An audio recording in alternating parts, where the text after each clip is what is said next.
We're back in record time. Good morning. My name's Dave Hackett, and I'm a long-term resident of the town. I have family that goes back many hundreds of years. Ask me a question. Yeah, how did they first come here? Well, obviously it all came by water, but some of our earliest settlers came from Scotland and Ireland, some from England, some from other places as well. In Portland, I think it is, there was a black African man there in the early 1600s as a free man. A lot of our relatives, when they came, place was already peopled by Native Americans who'd been here for literally thousands of years. In the Historical Society Museum, there's a stone mortar, or pestle rather, that was used by Native Americans. It came from the north side of Curtis Cove, and it's as much as 6,000 years old. We think of our meeting house as a very important place, which it is. It's a National Historic Landmark. That's around 300 years old, 1757. But you go into the meeting house and then hold the stone in your hand, 300 or 400 years, 6,000 years. The natives have been here for a long time. Mm-hmm. What were some of the family names that came here first? Dunnings and Alexanders were some of the first ones. Let me look at my note here for a second. Toothacres were some of the first ones. Curtises were some of the first ones. Merrimans, Johnsons, Bailey, Ewings are all some of the first Europeans to be here. And I think for a while they had fairly decent relations with the Native Americans, but that went very bad. One of my ancestors, Captain Samuel Sherburne, came from Portsmouth, New Hampshire, a place called Puddle Dock, which is now Strawberry Bank Museum. His house, the Sherburne House, is still there. He was killed fighting Indians at McQuoit in 1691. Quite a few were killed at that point. The natives drove us out, I say us, drove the early settlers out quite often. And one time they were driven out to Jules Island, George Jules Island, and stayed there for quite some time. They felt that they were safe out there because it's the outermost island, and there's no way the natives would come out there in their canoes, but they did. And they had a skirmish and drove the natives away, and they didn't come back. A lot of the people on the island then left for other places. William Potts, he was here in the 1670s to catch fish and dry fish. Potts Point, Potts Harbor, Mr. Potts. He went, after the Jules Island thing, he went to Connecticut, I think.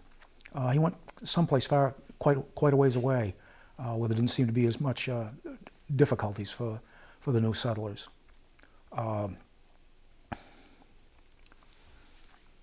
So your family goes way, way back, obviously. But what was it like for you growing up here when you were a kid? Totally different town than it is now. One of the things, when I was, I think started in the third grade, I rode my bicycle to school every day. Me and Bobby Allen did, and we were the only ones that did. And you always knew back then if you had any difficulties of any kind, you just knock on somebody's door and they'd help you. I'm not sure it's that way anymore. And the amount of traffic on the road in these days, I wouldn't dare do it. I see bicyclists go by my house and I wonder how safe they are. There's way too many cars down here and too many people, but that's the way it is. Life was a lot simpler. I think every generation can say that life was a lot simpler when we were young. I used to go down to the Lookout. I grew up at Lookout Point, and I used to go down to the Lookout. There's a couple of tide pools on the north side of the Lookout, and I used to play in those when I was 4 or 5 years old. And I just tell my parents I'm going out in the woods, and they say okay. They had no idea where I was going or when I'd be back, but it wasn't much of an issue. Down at the lookout, Henry Allen was on the wharf down there. He was my great uncle, so I always knew there were any difficulties, just holler for Henry and he'd be right over. But there never was any. The amount of change that I've seen in my lifetime is huge. In that tide pool, 60 or so years ago, I've counted as many as 12 kinds of life in either one of those tide pools. 2 years ago, I looked and there was nothing, absolutely nothing. Right now, there's a few periwinkles and a little bit of grass in there, eelgrass, but not much. But things are a lot different. One of the things, before I digress too much, in 1903 was a very hard winter. And of course, this is before automobiles, so everybody came and went by steamboats. And the Arco Cisco was 103 feet, I think, big wooden screw-driven steamer. And they couldn't get to the landing at South Harpswell because the ice was too thick. They could just get to Haskell's Island. And we've got pictures at the Historical Society of horses and wagons out on the ice, taking on provisions and loading people on and off. They could get into Mackerel Cove. It was what they call sea ice, which meant that it was slow in making and cracked a little bit. And it was a foot of ice there, she could get in there. And Orr's Island they couldn't get to at all. Now, in my lifetime, I've seen ice down there, seen that all iced over out towards Haskell's Island, but never anything that's been very, very thick, 3-4 inches at the most. And I haven't seen that. I haven't even seen skim ice down there for the past few years. It's definitely different. Life for our ancestors was what we would call pretty harsh. Imagine making a field, cutting down all the trees, burning all the stumps, and taking all the rocks out by hand. That's a lot of work, but that's what they had to do to survive, and they did it. And I don't think they viewed it as a difficult thing as we do today. And today we'd have bulldozers and dump trucks and all sorts of things there, but just working with your hands was the way they survived. Subsistence was foot to mouth. Hand to mouth is the way things were, and I don't think it was a bad life in a lot of ways. A lot simpler than we have today. When you were growing up, were you on a farm here in Harpswell, or was your father a fisherman, or what? My father was postmaster for many years, and he always had a big garden. Family had a cow when I was young, and my father had a horse up at what's now my house, my great-grandparents' house. And I remember going up with him to feed the horse there when I was a very little kid. But I don't know when he got rid of the horse. I'm sure she died, I know she died and is buried down the back field. Imagine digging a grave for a horse in rocky soil. That's a lot of work. But we always had fresh vegetables in the summertime. Uncle Henry Allen, used to stop. He was clam digger and lobsterman and lobster fisherman and dealer. And he'd quite often stop and give my mother a peck of clams. Well, you ought to have these, which was nice of him. So we had plenty to eat. There's no doubt about that. And plenty of good food. Trip to the grocery store was like once a week, if that. And when I was a little kid, there was 4 or 5 grocery stores on Main Street in Brunswick. Now, of course, there's not. So when you were a young man in school, and did you have any favorite teachers, or do you remember any particular, strong characters in town that impressed you or you looked up to? Or? Well, Hattie King was my first teacher. And Hattie came from South Bristol. And she married George King. George and his brother, I don't remember his name, emigrated from the south of England. He was a minister of the Kellogg Church for many years. And Hattie taught in what's now the Schoolhouse Cafe, which was the new school in 1913. The sub-primary first and second grade there. And Hattie was a very nice woman, gray-haired with a hairnet, but just a very nice person to be around. I remember several times we'd have some sort of a study time or play time, and Hattie would point to me and say, "Come here." And I'd go up and Hattie would have something that she wanted to show me. Well, one time it was this little square block of oak, and it said on it Old Ironsides. And this was a piece of wood that was removed from rebuilding the frigate Constitution in 1927, sold as souvenirs. And she wanted to show me that, which I thought was pretty neat. And also one time she showed me a little piece of board that said that it was part of the floor of Libby Prison, Confederate prison there in Civil War. And the expression was the floors run red with the blood of Libby Prison. And I was quite impressed by it as a little kid. I was always interested in history. And after my parents died, I found that piece in a china closet that my mother had. So I'm sure my mother took that up to her to show me. She was a very, very nice woman and very caring to the kids. I think all of us thought the world of her. When we got into grade school, those things were a little different, but there were good teachers and others, like in most schools.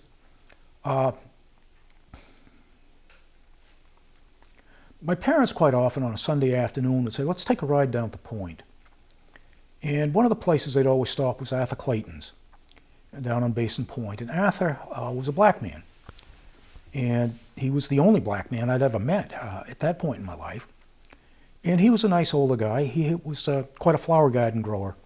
And he had a beautiful garden. And my parents would just pull in the dooryard and get out. And eventually Arthur would see us and come out.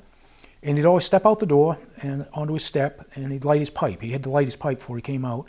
And then he would come out and talk about flowers and growing things. And he was just a nice man, really, really nice man. And the garden club today has a scholarship in his honor. And I've wondered from time to time how many of the garden club members realize that scholarship is to a black man. And I hope they all do, and I think they all do. Quite often we'd stop up to the Nortons. George and, oh God, I can't think of her last name now. When we'd pull in the dooryard there, it was the same thing. We'd just pull in the dooryard, and my parents would get out, and I'd get out, and George would come out, and my father and I and George would go out in his little workshop, and they always had a bottle of something, which they never offered me any of. And as I got older, I realized it was dandelion wine. They were pretty good with that. And my mother would go inside and with Hattie Norton, and they'd talk. They're just nice people. They sometimes stop at the King's too. Older people were, I think, revered a little more than they are now, and there were a lot of people had influence on me when I was younger. One, in a slightly different form, would be Anne Frances Hodgkins. And for any of you who remember Anne, and she's been gone since 1971, I think, she had a very distinctive voice. And if you ever heard Anne's voice once, you would know it for the rest of your life. And one Harpswell day, that was at the meeting house, and people brought things from their families, and there was a speaker and at luncheon sometimes. And us kids would be outside, and me and the three Chipman boys and Bobby Allen, we liked to climb trees. And on the north side of the meeting house is a big maple tree there. It's where we do the reading of the Declaration in this time. And we wanted to get up on that lower branch, and none of us were tall enough. And David Chipman was the tallest one. So he stood up against the tree, stretched out as far as he could, and then Ronnie climbed up on top of him. He got up there, and then he pulled the rest of us up. And so we're all sitting there on the branch of this tree, feeling big as can be. And Anne came out, and she didn't look happy at all. And she looked at me, and I don't know why she picked out me, but she looked at me and she says, "Young man, you're going to ruin that tree. Get down from there immediately." And being a wise kid, I looked at her and I said, you know, I think some of my ancestors planted this tree, and I don't think they'd mind if we were here. Well, geez, she flipped out, went inside, and my mother came out in about 30 seconds. And she looked at me and she says, exactly what did you say to Ann? And I told her, and she wheeled around so I couldn't see her face because I know she was laughing. And we stayed in the tree for a while. But met a lot of people at Harpswell Day when I was a little kid. A lot of nice people. And a lot of seafaring people. Sea captains. George Wilson, I just remember him. Frank Hodgkins, he was gone long before I knew anything about him, but I heard a lot of stories about him. A lot of people. My great-grandfather, I'm David Henry, my father's David Henry. His father was Pearlie Adelbert, and his father was David Henry. And his father was David Shepard, and his father was Asa. And my great-grandfather sailed on the Hattie Bishop, first as mate and then as captain. The Hattie Bishop was built over to Allen's Point by E. Moore Allen and George, his brother. They're relatives of mine as well. And it was financed by John Bishop, who's also one of my ancestors. My father's mother's father was John, and Elsie was his wife. And while I'm right there, I'll tell another little bit of a story here. Elsie had a sister, Helen, and she eventually married Captain Alfred Dunning and brought this along. This has been passed down through the family, and it's kind of a neat piece. And the story that goes with it is even better than what it is. I mean, it's a diamond ring, engagement ring. And the story is that Captain Alfred went to the California Gold Rush, and he mined the gold for the ring at the California Gold Rush. And on a trip to Africa, they were laid over for quite a while, trouble with the ship, and he went to a diamond mine and supposedly mined the diamonds for this, and had this ring made long before he ever met Helen or ever proposed to Helen. The story that goes with it is quite something, and this is headed for the museum whenever we are able to reopen. Why was I going with that?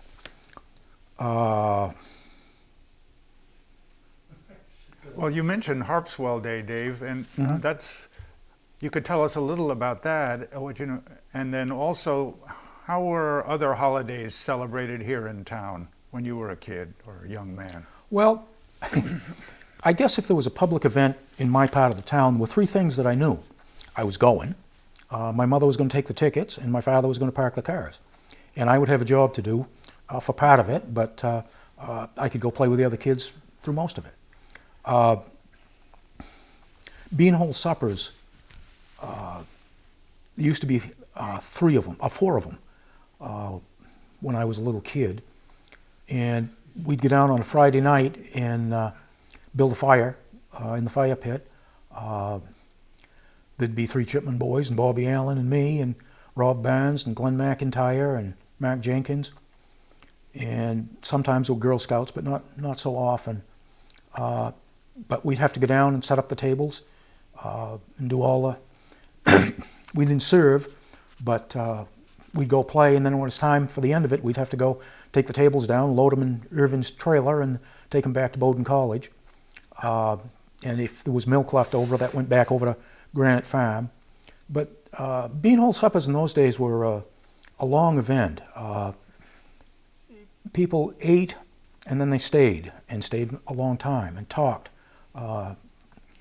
See people that you'd only see once a year or something, and go over and have a conversation with them. It was very pleasant, very, very pleasant. And all the other events that we used to have were a lot more personal than they are today. I've gone to events here in town where I realized I didn't know hardly anybody. And that seems absolutely shocking to me, because when I was a little kid, I felt like I knew everybody. Events were a lot more social back then. So true. There's always been an us and them here in town, but by a minority. What does that mean? Well, dung eyes and clam diggers. If you were from the Neck, you were a dung eye, and if you were from the islands, you were a clam digger. And they weren't nice terms. And I think that was a minority of people for the most part. Go to town meeting when it used to be over to Cundy's Harbor and Community Hall. Yeah, there was a lot of dissent. Louis Stewart, I remember Louis as a very little kid. And Louis was very loud and had strong opinions. And I remember grabbing my father's shirt sleeve and pulling on it. Goes, "Why is that man yelling? Why is that man yelling?" And he said, "Well, that's Louis Stewart." And that's all he said. Was this just sort of fun and games, guys teasing each other, or was there something really behind it? It was serious. Yeah. We almost divided the town into two towns in 1956. And that was a very contentious thing. Up until LNG, I think it was the most contentious thing that happened here in town. But eventually, I mean, with the building the Ewings Narrows Bridge and the unfortunate closing of the West Harpswell School, all of our kids go to the same school. There is no us and them anymore, and I think that's a really good thing. Some of them have to travel a little more than they used to, but there is no us and them. And the bridge, a lot of people from the islands come over to the Neck every day to go to town, to go to Brunswick or work or wherever. So the town, in a large way, is a lot more unified than it was when I was a kid. What were you going to split apart over back in the 50s? School funding. Okay. I mean, the earliest document that is in the Historical Society is from 1751. It's before the town was incorporated, and we were part of what was called ancient North Yarmouth, which was Yarmouth, North Yarmouth, Freeport, Pownell, Durham, and Harpswell. And it's about school funding. We have 500 students here, desiring to read and cipher, and there is no finances, and they're complaining to the selectmen of North Yarmouth for school funding. That's the earliest document that I know of in town. And school funding's always been a contentious thing. And I think it certainly still is. But in '56 it was school funding. That was enough to divide the town. And plus, some of the ones from the Neck who wanted to divide the town referred to Bailey's Island as being extremely remote. And I don't think so. I don't think it was then. It certainly isn't now. Although I'm sure people on Bailey's Island, some of them would just assume it was a little more remote than it is, the amount of houses that have been built there in the past 50 years. You mentioned the LNG. What was all that about? LNG was liquefied natural gas. And a company wanted to come in here and buy what's now Mitchell Field and turn it into an LNG facility. And the tankers that come are, or would have come, would be 1,000 feet long and something in the order of 200 or 300 feet wide. So when a tanker was coming in, nobody could lobster fish down in that area. You'd be shut out completely. And plus it's extremely hazardous material if it ever caught on fire. One of the neatest things that I saw on that, the fishermen, mostly from the Neck, had a rally in the field across from the Kellogg Church. And I was going down to the museum for something, and I noticed all these pickup trucks. I wondered what they were doing, and I noticed my brother's pickup truck was there, so I thought, well, I'll stop in and see what's going on. Well, they had a rally there, and they're trying to blow up balloons and tie strings to them. And most fishermen are arthritic at some point in time, so they can't really tie balloons up. And there was a young guy that did all of it. It was kind of funny to watch. But partway through that rally, they had enough people there to hold hands, to go all the way down through the field and all the way back to the road to show you the size of an LNG tanker. And Dave Chipman and I went up in the steeple of the Kellogg Church, and he took film of that. And it was really an inspiring sight to see. Some of the fishermen got up They had a podium and a platform, and some of the guys got up and spoke, and they spoke passionately. Excuse me, and they spoke very well. I was surprised by some of them who didn't seem to be as intellectual as I might have thought, but they did a great job, and That must have been pretty neat. I was very glad that LNG did not come. There were a number of signs put up in town decrying it. Some of them were pretty nasty, and some of them have been given to the Historical Society.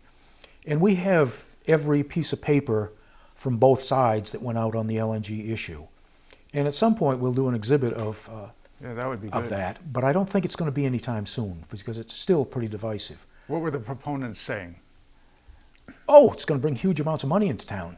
We'd have a fully funded fire departments. We'd have a gym and swimming pool, and I don't remember now. And it would also lower taxes. That's a few years ago now, and I still know a couple of people that every time I see them, you know, Dave, if we had LNG, I wouldn't be paying taxes. And I usually say to them, when's the last time you went to your doctor? You need to have your medications looked at. There are some who still, no, I wouldn't be paying taxes. I wouldn't have any taxes to pay. Well, that was never promised, but people see what they want to see sometimes. I think the LNG thing, I think they wanted to put 3 tanks in initially, but I think a lot of us realized that if they got 3 tanks in, they'd fill the rest of the place up with tanks as well. And that, when it was forced out of here, same group went to Eastport and tried to build a facility in Eastport, and it was driven out of there, and they went to Nova Scotia, I think it was, and it was defeated there as well, and now we export LNG rather than import it, so it wouldn't have been too good of a thing, I don't think, in the long run. And it was decided by a vote of the town, right? Yes. Yeah. Yeah. It was quite a town meeting on that vote. Building was filled to capacity at that point, and there were a lot of hot feelings there, one way and the other. Some people were still, when the town meeting was over and it didn't pass, there were people that were some angry about it, and people that were some happy about it. I was one of the ones that was some happy about it. A lot of people, I serve on town committees, and in the town, Mitchell Field is still somewhat of a hot potato. Some people believe that it needs to be a lot of industry down there, and some people believe it ought to be a dog park. And I don't know what's going to happen exactly, Hope not. but What do you think? what I think is, I don't think it should be called Mitchell Field, number one. It has, other than George Mitchell helped us get it, I don't think it has anything to do with him. It's much better that the town has it than it would be turned over to private development. But I really don't have an answer as to what I think ought to happen to it. One of the things, I was on the Mitchell Field Committee there for a while, and one of the things, we put out questionnaires in the town and went to, some of the committee members went to various businesses in town to talk about, what we thought ought to be there. And one of the things that came up in that I just thought was absurd was a number of people said we should have a community center there. And I thought, we have a lot of community buildings in this town that aren't being used anywhere near enough. Why would we build another one? But I'm sure that's never going to happen. But I don't have an answer as to what should become of Mitchell Field. I really don't. You mentioned beanhole suppers. I think one of the last ones I went to was down there. Yeah, that's right. Yeah. That's right. They were usually in Williams Field, which is now Curtis Cove Preserve.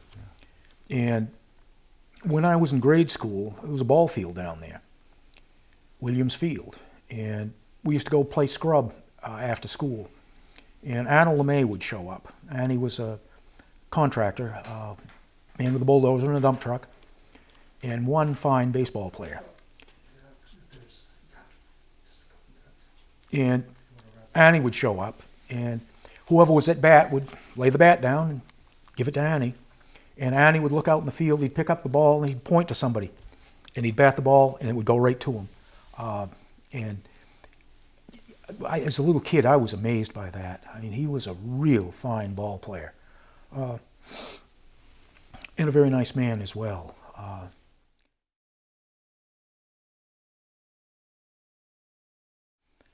I live at Harpswell Center, and I've only lived in 2 houses my whole life, which is kind of unusual, and they're about a 5-minute walk apart. And when I was 21, I moved into my great-grandparents' house. Great-grandfather was a sea captain, David Henry, and he sailed on the Hattie Bishop, first as mate and then as captain. And the Hattie Bishop was built over to Allen's Point. The Emor and George Allen built her. And she was built in 1865 and condemned in 1884, which was average age for a vessel like that to be condemned. They sailed mostly in the West Indies trade, taking lumber down, and they'd literally come back in rum and molasses. And when the ship was condemned, he owned property where I am. He'd started buying pieces of property in 1865, and what is now my home was 5 pieces of property that he bought over the years. And when he came back home, being a frugal Yankee, rather than buy all new lumber, they went and tore down 2 old houses, for the lumber to build the building. So it's not post and beam, but a lot of my doors are 200 years old. A lot of my trim is much, much older than the house. And my father was postmaster here in town. And the post office when I was a little kid was down the tip end of South Harpswell. It had been in Randall's store, and when Randall's store closed, one of the many times it did, post office became in a cottage next door. And that was the post office when I was a kid. And as the town grew, my father needed more space. And so he took half my house and made the post office. And for, 25 years, I think, that was the post office. And of course, he boarded off all the entrances to the other part of the house, so I couldn't get out there, and, which I certainly didn't need to. But on Sundays, for a couple of summers, almost every Sunday, there'd be a little old lady appear on my dooryard. She didn't park in my driveway, she didn't park in the post office lot, she parked on my lawn. And then she'd come up and knock on the door, very lightly, and, well, can I get my mail? And no. Well, you live in the post office. I say, I live in part of the building. I can't get into the post office. Oh, can't you just go in and get my mail? No. But she'd come back every week. When I was a little kid, if I saw a 2-masted schooner with a clipper bow, oh God, I had to look at that. I mean, stop whatever I'm doing, I got to look at that. And I always wondered why. And when I was, probably 20 years old, I saw pictures of some of the vessels that Emor and George Allen built. And Emor was my great-grandfather on my mother's side. And they were 2-masted schooners with a clipper bow. And they were handsome vessels. And I've always wondered in my lifetime, what connection do I have? Is this, we are the DNA of our ancestors. What kind of connection do I have to that? But I've spent my life building and repairing boats. And I've studied the shipbuilding here. And Harpswell had a lot of shipbuilding, a lot of yards. We have in the museum some things that came from Harpswell shipyards. We just got out of a barn a hand plane that I believe is a mast plane. It's made of lignum vitae, which is the densest wood there is. And it's a nice piece. The radius on it indicates that it shapes rounds of around 30 inches, which is mast size. There isn't much left in town of shipyards. The Schofield yards, when I was a kid and in high school, the end of the ways was still there. You could see them quite plainly. And there was a shed that had been part of the blacksmith shop. And that fell down somewhere in the early 70s, I think. I don't know what was in it. I wish I knew now. Shipbuilding ended in the 1870s, 80s, 90s. The last big schooner built here was at the Allen Yard, was Lochinvar, which was 90 feet long, I think, on deck. And she's in Portland Harbor now. She ran onto a reef and sunk in the early 1900s. It's the most accessible wreck in Portland Harbor, and there's a fair amount of a ship still there. There are pictures in the newspapers at the time that just show the tops of the mast sticking out of water when she went down fast. I don't know what the last remaining Harpswell-built ship would have been. May have been the George Schofield. And there's a story there too. The Schofield Yard and the town line have changed from time to time. Not the yard, but the town line. And some of my relatives used to say that they built the ships in Brunswick and launched them in Harpswell. And I think that's true. Schofield's built a lot of ships. Pennell's built a lot.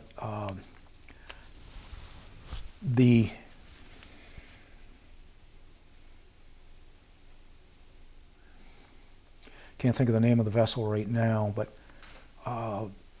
GM Stanwood was built down the Stover Yard in 1879, and I think that was about the last big square rigger built in town. And we have a painting of her in the museum. And the story that goes with the painting is better than the painting. It hung in the post office when it was in Randall's store. And a man named Farr stopped to see me one day, and he said he had a painting. He said it was a primitive of the GM Stanwood. And he kept apologizing about it. And he says, well, I don't think anybody in my family really wants it, and would you like to have it? I said, yeah, I'd love to have it. So he brought it down, and it's a primitive, yes, but it's a really nice piece. I mean, it's really well done. But the story that goes with it is that on a voyage to the Indian Ocean, they were becalmed for 2 weeks in the Indian Ocean. And Captain Weber decided he was going to paint a picture of the vessel while they were becalmed.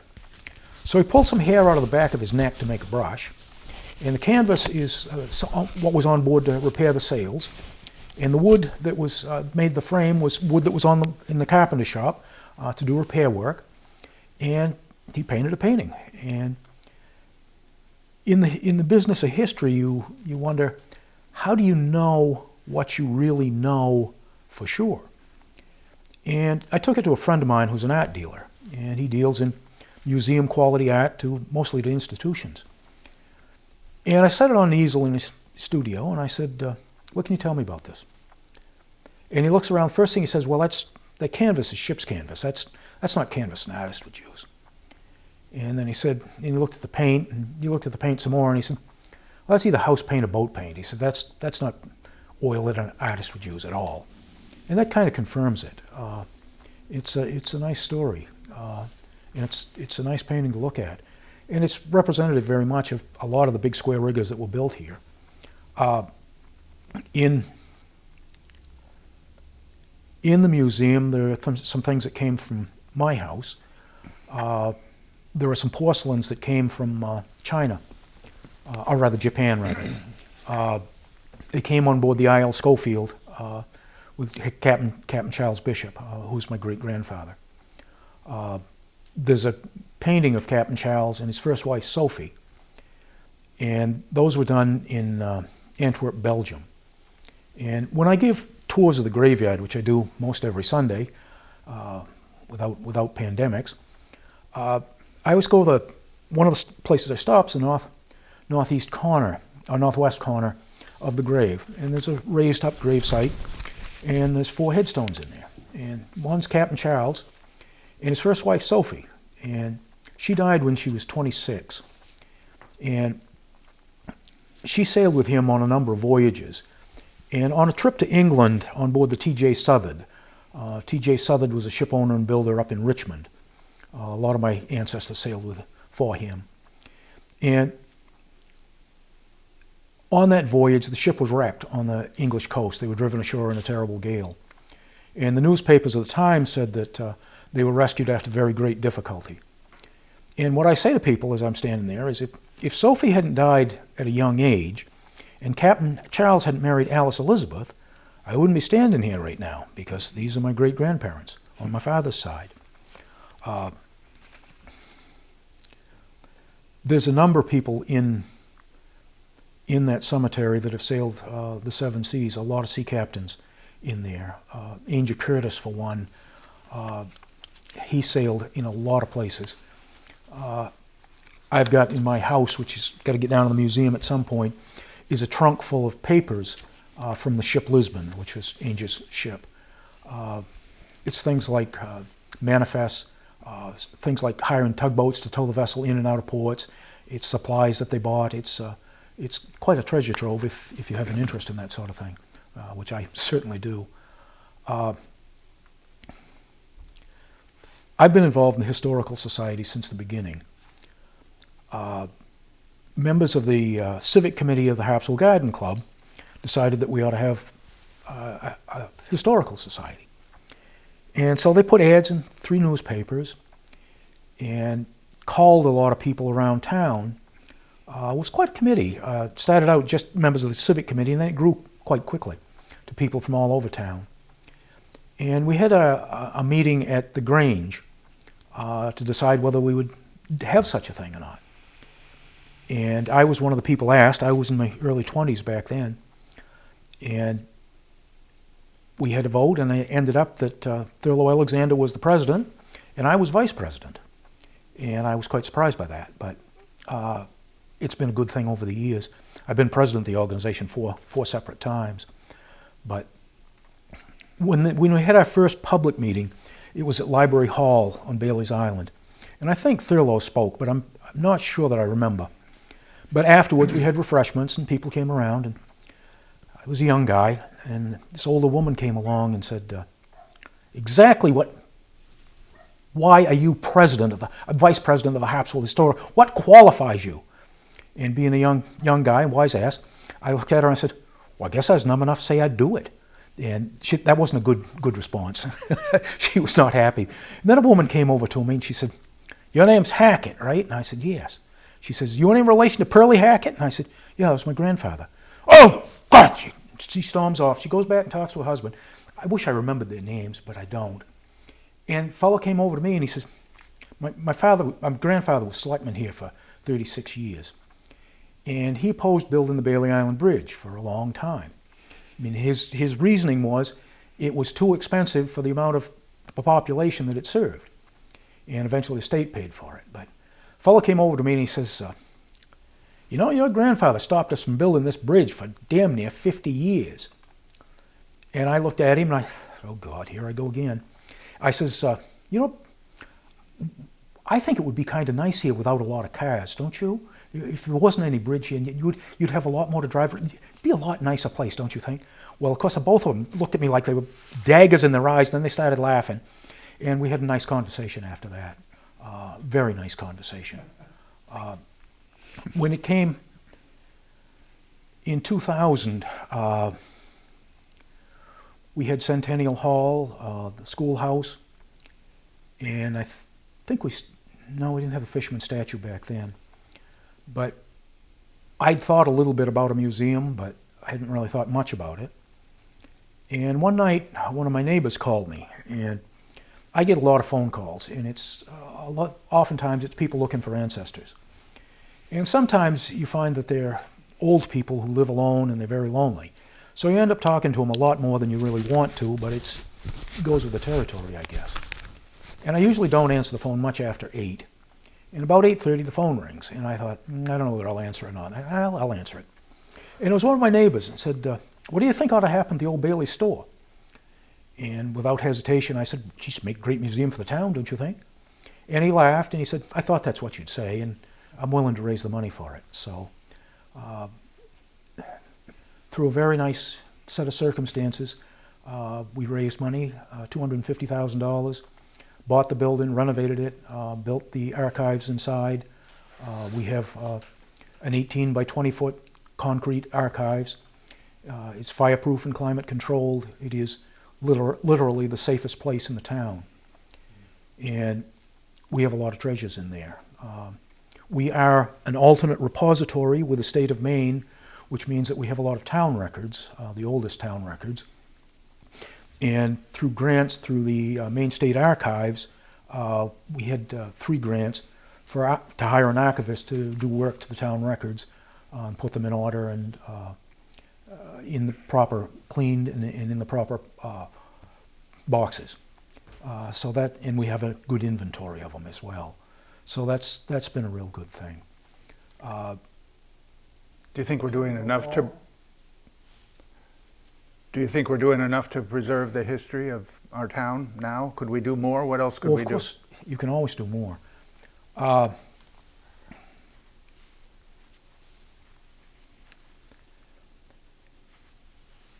Every place has rich history.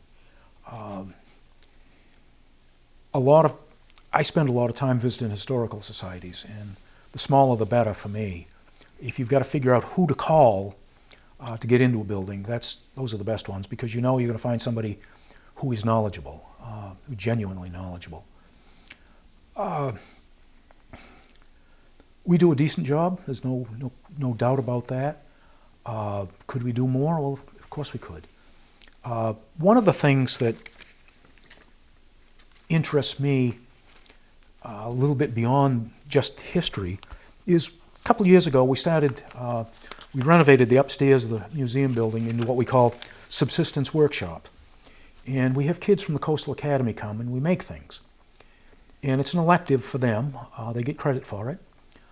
We build moccasins, we build stools, we build knapsacks, and we're going to be building some other things as well. And there'll be no more than 5 kids, because that's as much as we can deal with, who come. Most of them have never touched a tool in their lives. They have no idea how to make anything, and they leave there with something that they've made. And it seems to mean quite a bit to them. We've gotten a lot of very positive feedback. Now, when the kids come, they come on the front porch of the museum. And I'm there to greet them, and sometimes they greet me back, and sometimes they just walk in, which is fine. And the second time they come, first time they come, they don't look at anything, they just go upstairs. Second time they come, they kind of look around the main room a little bit. The third time, they'll ask a question. And when they ask a question, I got them. And let me show you this, let me show you that, let me show you this. So they get the experience of building something, but they also have an experience in the museum itself, which is good. We had hoped to expand that this year, but things being what they are, we certainly can't. And we are expanding, but that was going to be this year too, things with the island school, the grade school. We got some good enthusiasm there too. I think those are real good things for us. I think in a nonprofit, you never have money enough. You're always scrounging for whatever. We have some money in the bank. Our next emergency, if emergencies can be foreseen, is the roof on the East Harpswell Baptist Church. I have no idea how old the shingles are on that. And every time we have a big rainstorm, I go over and climb through the attic to make sure nothing leaks, and nothing has. And I've been up on the roof several times. And I talked to George Swallow, and I said, because his mother was quite involved with the church. And I said, do you have any idea how old those shingles are? No, not at all. So that's a coming thing. Centennial Hall? Well, Centennial Hall? Centennial Hall, I think we were given that in 1996, I think. It may have been a little earlier than that. But a man bought the building. It was across from Curtis Cove Preserve. And it had been there since 1886, and the nation's centennial. And I quite often ask people, do you know what other structure was built important structure was built in 1886? And sometimes somebody has an answer and sometimes they don't, but it's Statue of Liberty. Centennial Hall and the Statue of Liberty are the same age. And the hall was built by subscription, by 100 Harpswell subscribers who built the building. And there were a lot of things happened there. Early in the century, a lot went on there. Dances and all kinds of things, public events. And it became somewhat unused. The garden club used it for quite a few years, and a man bought it. He bought it basically because it was on 15 acres of land and he wanted to build a housing development. And somebody from the garden club talked to him and told him that he had to give it to the garden club, and the conversation didn't go well. And I was president of the fire department back then, and he came in one day at one of our board meetings and wanted to know if we'd burn the building down for fire practice. And Bill Sparks was the fire chief, and his jaw just about fell on the floor, and everybody on the board the same way. And Bill said, well, but I don't think we're going to be doing any fire practice for a while, but we'll keep you in mind. We'll put you on the list. And so the man left. And I looked at the board and I said, I need to go talk to that man. So I went out, and I had no idea what I was going to say to him. And we talked for a minute, and I said, would you consider giving that to the Historical Society if we moved it away? And he looked at me like I had three eyes, and that was the end of that. And I found out a couple of days later that at least two other people had asked him to do the same thing a few days before me, so I don't take any credit for it. When he said he would give it to the Historical Society, Jack Dunlap said, I'll pay for the move, and your father, Bob Porter, said, I'll pay for the foundation. And it was moved in a very short time, and it's a nice place in town. It's not going to get used much this year, that's for sure. Time-wise? 8 minutes. Little schoolhouse out in back. That's a one-room school. It came from North Harpswell, or just into North Harpswell, almost across the road from the High Head Road. There's a big apple orchard there now. And that was built in 1829. And that was given to us a number of years ago, and we moved it. And it took quite a while to get a program in there, but we now, on a semi-regular basis, we bring kids in there. We have two retired teachers who teach there. It's a nice asset for us. When school kids come, the last were from the island school, and when the bus comes, we break the kids into two groups. And one group goes in the schoolhouse with the teachers, and the other group goes with me. And I take them up through the graveyard, and I point out various people. And then we go in the meeting house, and we talk a little bit in there. Building is 18 years older than the United States. And we get down at the cattle pound. And when we got down at the cattle pound, there was a little girl who goes, can we go upstairs? And I'm thinking, upstairs is Subsistence Workshop. And we just started it. And I thought, how do you know about this? But I didn't say anything. I said, sure. Well, all of them knew about it, and they were all on a dead run for the building. And when I got upstairs with them, they all had tools in their hands. You know, what's this? Where did this come from? How do you use this? And the second group, we got just outside of the meeting house, and one little girl said, can we go upstairs? And I said, sure. And they're all on a dead run.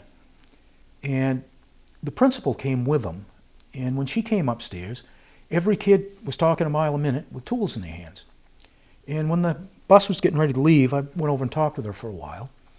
And she said, yeah, we have kids with problems just like every place else, but she says, they come here and they're all 100%. And I think that's a pretty nice thing.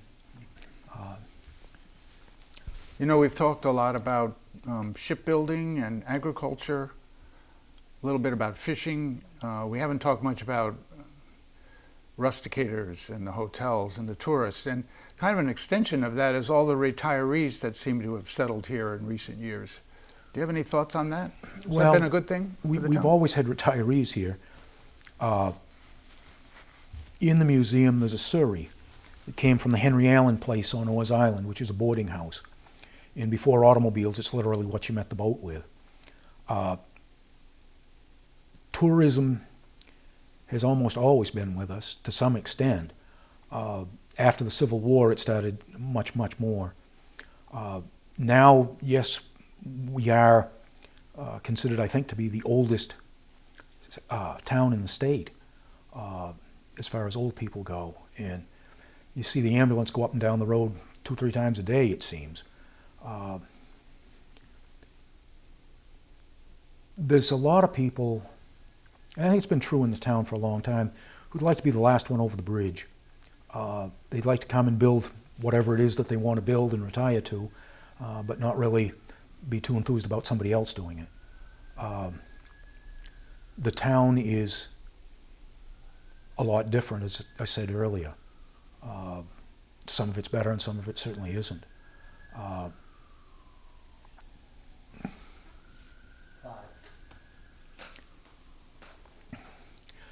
On a more positive note, there are a lot of cottages here in town that were built in the 1870s, 80s, 90s. And we have 2 photo albums of a cottage on the end of Oars Island. And a man called me from South Carolina. And he said that he had 2 photo albums that he inherited from his aunt.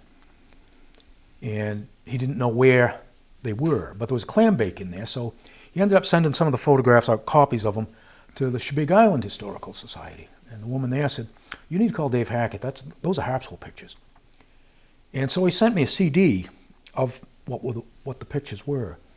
And as I went through them, I recognized, oh yeah, I know where this is, and I know where that is. But there were a lot of pictures I didn't recognize.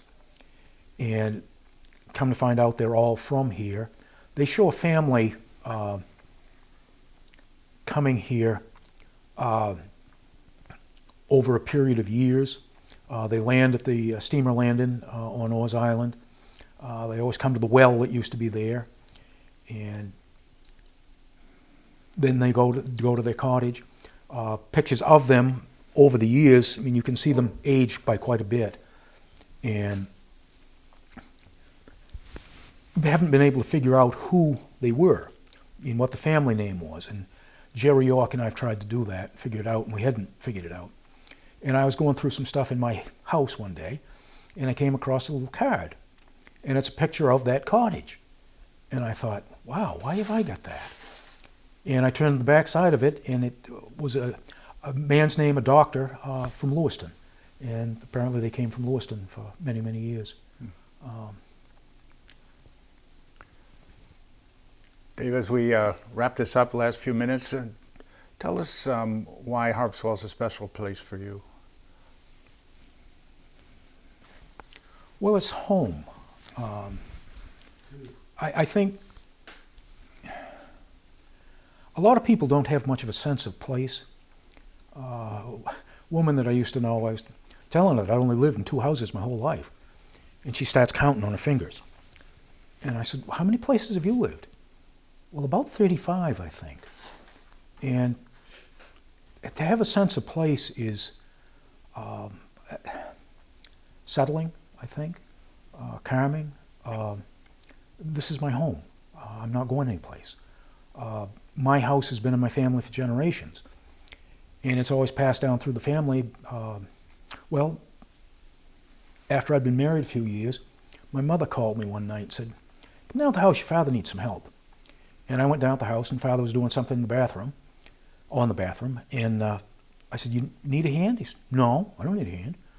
And my mother says, "You've got something for Davey, give it to him." So he hands me an envelope that's sealed up, and we talk. He never says what it is. He says, "When you get home, just make sure this is done right." And I got home, and it was the deed to the house. And I hope to do the same thing with my daughter. I very much hope to.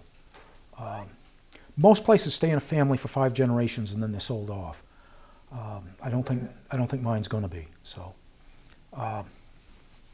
Harpswell is a nice town. That's great. Thank you very much, Dave. It's been very interesting and enjoyable to hear you talk about Harpswell.